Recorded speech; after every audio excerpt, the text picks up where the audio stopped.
Now, to give us his insights on former President Rodrigo Duterte's latest tirades against President Bongbong Marcos, we have Professor Richard Heydarian with us, joining us this morning. Thank you so much for waking up for me. Good morning. Your name is Gretchen, right? I just want to make sure. Mornings Yeah, you're are on not the my right show. sharpest moments, but I'll do my best. I'll do my best. Hey, Richard, a good morning, a good Monday to you. Well, we start off with this spicy bit of news. Malacanang calling the former president a hoax and a one-man fake news factory. Is that the strongest statement yet from the administration on the former president? I mean, calling the former president a one-man fake news factory is pretty jarring. Is that correct? Well, I think that's the toughest and spiciest from former Chief Justice Bersamin, because I think one of the concerns over the past years or so is that you already have a president who's been a bit too statesman-like when people felt he had to really step it up. And in fairness to President Marcos Jr., he kicked off these midterm elections, which with quite an assault on the legacy of the Duterte administration on all fronts, human fronts, in terms of corruption, the Farmali scandal, the West Philippine Sea issue. So people were saying, you already had a kind of a conflict avoidant president for quite some time, who's now stepping up. So it looks like finally some of his folks also in the Malacanang are stepping up. This is the thing we have been seeing, right? The lack of a kind of a Harry Roque or a kind of a Ronald Llamas in the Marcos Jr. administration, that kind of an attack dog mode approach. Because as far as the other side is concerned, President Duterte, this is his thing. This is his shtick, right? He grabs the headlines. For heaven's sake, you wake me up at 8 a.m. On the morning of Monday to discuss his latest tirade. Last week, he joked about eliminating 15 senators so that there's more room for more candidates. This is really the algorithm of Duterte. It worked for him back in 2016. He said he's going to make the Philippines a prosperous place, a safe place in 3 to 6 months. Of course, that came out as more of an exaggeration, or some would say budol. But as far as political communications is concerned, as far as putting the administration and defensive is concerned, this has been a tried and tested strategy for Duterte administration against the Marcos administration. So the question is, can the Marcos administration continue to step up, and are we going to see more spicy responses from the current president in this regard? Okay, so a lack of a Harry Roque, as you mentioned, or a Sal Panelo, does that role now fall I think on Harry the Roque shoulders? More than Sal Panelo, with all due respect. Yeah. On the shoulders of E.S. Bersamin, or do you see this statement as the president's statement? Well, absolutely. Well, he speaks in behalf of the president. But I think if you want to see really spicier comments, we have to see what other allies of the president have to say, whether it's Speaker of the House, Martin Romualdez, who, in fairness to him, even as early as 2023, 2024, he already had a couple of quite feisty responses to the previous administration. Whether, let's wait, maybe the First Lady at some point is going to come. And remember, it was her interview where she said, "I'm batshot with Sara Duterte," that everything into motion, meaning forcing Sara Duterte to resign and effectively making this a mini civil war within the two most powerful dynasties in this country. So we have to see also what other important figures in the administration are going to do. And in fairness to General Torre, last time I checked, of course, he's ticking all the boxes in terms of making sure that that people are reminded that there's supposed to be rule of law, and that top officials in the government are going to do their job. The NBI is also toughening up their statements. So I think we have to expect more. What we haven't seen so far, Gretchen, let me tell you, is some of the members of the alliance of the administration, I think, not stepping up. I think the other day you had a candidate running under the administration slate, just days after Marcos talking about, West Philippine Sea, matapang tayo, hindi katulad ng kabila. And then when she was asked about West Philippine Sea, ang sagot lang niya, thank you, right? Siguro hindi na pwede mga thank you. So I think there should be more pressure on the candidates of the administration to step up, especially some of the more, let's be honest, questionable elements who are suddenly with the administration now, but not long ago were with Duterte, including people, for instance, like Senator Tolentino, who in fairness has stepped up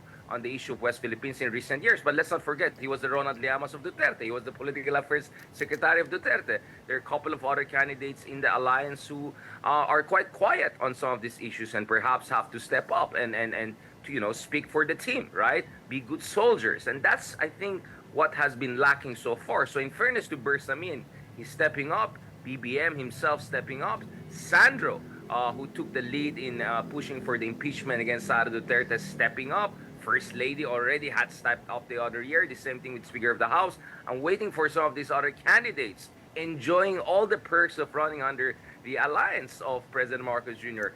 to step up also and show their mettle and show where they where they stand on this. Well, Richard, that is if impeachment. That is if they don't avoid the media. Because now in current surveys, they are at the top 12, and most of them are actually media avoidant, probably afraid to shake things up. But I want to get to an interesting point that you raised. All this talk about fake news, the admin decrying fake news. We have this investigation over at the House. We have PNP-CIDG Chief General Torre providing a search warrant to a Cebu-based vlogger.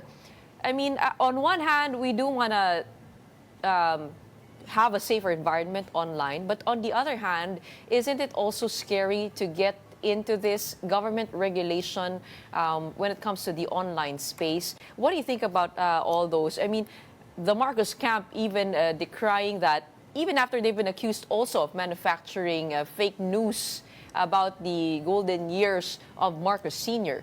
I mean, your thoughts on what's happening when it comes to all of these hearings about fake news? I think, Gretchen, we're throwing shades at some of the candidates who are not showing up on your show. You had ordinary pundits like me to fill in the air. No, but kidding aside, going back to this, well, I mean, obviously, democracy is not absolute in terms of freedoms, and freedoms are freedoms as long as you don't abuse them and weaponize them. And we have seen the weaponization of our spaces, our democratic spaces, not only by the Duterte-related elements, not to mention Duterte themselves, and their foreign patrons. I mean, there are concerns that as we speak, I hope this doesn't put me in trouble because I'm heading to China soon. But, there are concerns that China may be behind. There are a couple of studies from ASPI, from Aid Data, among others, have shown that China is behind some of the troll farms, some of the so-called influencers when it comes to the West Philippine Sea issue. So obviously, you're right that there could always be this potential for overcorrection. Meaning, hinayaan na natin, inabuso na yung sistema na matagal. Now, the hammer should come down. Of course, we should be worried about that. And I think Ferdinand Marcos Jr., his very name, of course, is a source of concern for a lot of people. And I think President Marcos himself knows that. So perhaps that also explains, and sometimes I want to be fair to the president, I think one reason why he has been conflict avoidant or avoiding some sort of much more pugnacious rhetoric is because he knows there's that baggage, right? And of course, this is project rehabilitation. But, at the end of the day, you never know. You never know. That's why it's very important for the public not to get overexcited, because I'm sure there's a certain section of the public who are excited to see finally the Dutertes are getting their comeuppance. Finally, there's something being done about it. But I think us in the media, civil society, academics, among others, we also have to be very vigilant and to make sure that there's no overcorrection when it comes to the weaponization and abuses of our democratic spaces by the Dutertes, their foreign patrons, or elements who have been spreading disinformation over the past decade, basically. Well, what happened in Cebu is quite worrying because a search warrant was issued towards that Cebu-based vlogger, and they got his phone. They also got his laptop.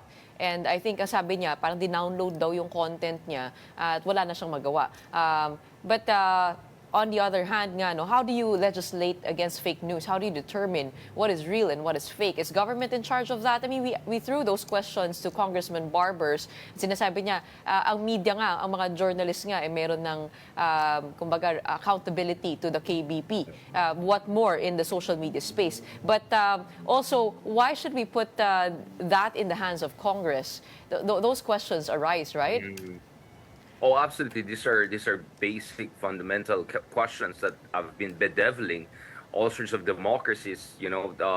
back in the day when current President Trump for a while temporarily was suspended on Twitter and also on Facebook, among others, top Democratic leaders back then, like the German Chancellor Angela Merkel, came out and said this is not a decision that has to be made, for instance, by tech companies, right? That there has to be much more democratic constitutional procedure to deal with these things. At the same time, there are people who say that tech platforms who are now even more powerful than media companies, led by these tech billionaires who are also politically motivated and increasingly politically involved, they should also bear responsibility because they're de facto publishers. So they have to have more effective algorithms in place in order to detect and take out some of the disinformation, if not entirety of the disinformation material out there. So these debates actually came out in the recent hearings in the Congress vis-a-vis the issue of disinformation, and when they invited some of the alleged purveyors of disinformation. So these are normal, natural debates we're gonna have. All I can say is that I used to be based in Australia a lot back in the day when Australia was going through a very, very heated debate about what to do with malign foreign interference. I remember very well the first time I visited Australia in 2011. Back then, Kevin Rudd, they had a Mandarin-speaking top prime minister and officials who was boasting about how, Australia is part of this Asian community, etc. So I understood viscerally what a big jump that was within half a decade, where suddenly Australia is talking about blocking Huawei from investing in Australia, when Australia was talking about, cracking down on certain politicians who allegedly had malign influence, shaping their decision making, including, for instance, Senator Daciari. And then, of course, I was also based in Taiwan as a visiting scholar, National Trenchi, before the pandemic. So looking at these very vibrant democracies, I think one thing we have realized is that it is going to be contentious, it's going to be difficult, but it's doable. We do have working examples of vibrant liberal democracies like Taiwan, like Australia, among others, have been able to balance democratic freedom against national security. At wag natin kalimutan, isa tayong frontline state pagdating sa issue ng West Philippine Sea, pagdating sa issue ng Taiwan. Unfortunately, vulnerable talaga tayo sa malign foreign interference. And because you have the Duterte element and suspicions that the Dutertes are being backed by a foreign power, which also happens to be a rival in the West Philippine Sea, the stakes are extremely, extremely high. So hindi lang ito usapin ng PNP, hindi lang ito usapin ng NBI. I think eventually AFP and other important elements have to come in. That's why it's important also for us in the civil society to come out to make sure we don't over-securitize our environment. Because if we over-securitize it, then mamaya baka bati tayo matamaan when we are critical of the administration on certain issues. So Gretchen, you're absolutely right. It's a difficult balancing act, but in my opinion, something had to be done after a decade of allowing the Dutertes and their essentially cronies and proxies weaponizing and abusing our democratic space at the expense of, well, a lot of us, right, including us in the media. Well, Richard, on a final note, what do you think is causing this shift in the tone of the administration? Do you think it is, I guess, the fervor for the campaign season? Do you think that it is, we've talked about it, survival of both the Duterte house and the Marcos house. But another thing that I'd like to talk about is this statement that Malacanang made over the weekend, kasama to dun sa kanina, yung we will not backslide into the oppressive ways of the previous administration when critics were jailed upon trumped-up charges and when kill orders were publicly issued with glee and obeyed blindly. Do we take this to be the stance of the administration when it comes to the ICC? Are they making a stronger stance here? Well, I want to be careful about saying anything about ICC because we got quite burned last year after really getting some encouraging, signals early on that there could be even an ICC warrant of arrest soon. Now, obviously, the ICC question is a little bit under question also in light of the Trump administration aggressively going after them, meaning including their chief prosecutor, Mr. Khan. But I don't think Trump would care if a supposed pro-China ex-president in somewhere like the Philippines, for instance, is pursued by the ISIS. I don't think Trump cares about it. Cares more about his allies in Israel like Netanyahu, among others. But having said that, yun yung ipit talagang Marcos Jr. administration kasi unang-una, aliado sila ng mga Dutertes. So when your allies, obviously, you know each other's secrets and the skeletons in the closet. Pangalawa, si BBM parati alam niya na dahil Marcos Jr. siya, meron talaga siyang baggage at gusto nila magkaroon ng rehabilitation. So pangalawang problema nila. Pangatlo, alam natin pagdating sa ating ekonomiya and national security and actually yung ating hidwaan with China in the West Philippine Sea, pag ikaw si Pangulong Marcos Jr., you want to avoid unnecessary conflict as much as possible. So that may explain bakit over-patient si BBM over the past year or so. But I think Sandro Marcos pretty much summed it up when he said, kung gusto nila huhukayin yung lolo ko, di ba? Na ganun na yung level ng discourse. Na openly there's a assassination threat against my mom and my uncle and my dad among other things. This is crossing a certain line. So I think both sides are feeling na hindi lang ito usapin ng election at magpapogi or feeling strong man or magproject ng strength during elections. Nagiging existential threat na yan. But I would say it's much more even existential for the Dutertes, because there's always going to be the Damocles sword of the ICC warrant of arrest there, despite all of the setbacks and delays. There's going to be also those cases in NBI against Sara Duterte, and not to mention now General Torre adding another case against the father. And not to mention, marami pang pwedeng huhukayin ng administration pagdating sa dating administration. I mean, let's be honest, my goodness, Farmali scandal, gentleman's agreement sa West Philippine Sea. I think sometimes ang problema sa administration is that they have an embarrassment of riches. Sa dami nilang pwedeng kakasuhin sa kasalukuyan, sa dating administration, I think sometimes they're wondering what is the most effective strategy moving forward, and perhaps that blindsided them for a while. I can see your next guest is coming in, so I'll just keep it there. What I'm saying is, mainit ng elections, but this is not just another heated election rhetoric. This feels to me an existential battle between two important dynasties, and both of them have finally recognized that that's the case. Talagang matira ang malakas, and tignan natin if there's going to be an impeachment effectuation within the foreseeable future. All right, thank you so much. Thank you for your very early morning invite. We might have you again Monday morning because it does feel like a pattern. Every weekend may nangyayari, may sumasabog, ano. But for now, thank you so much for joining us on Morning Matters. We have Professor Richard Heydarian weighing in.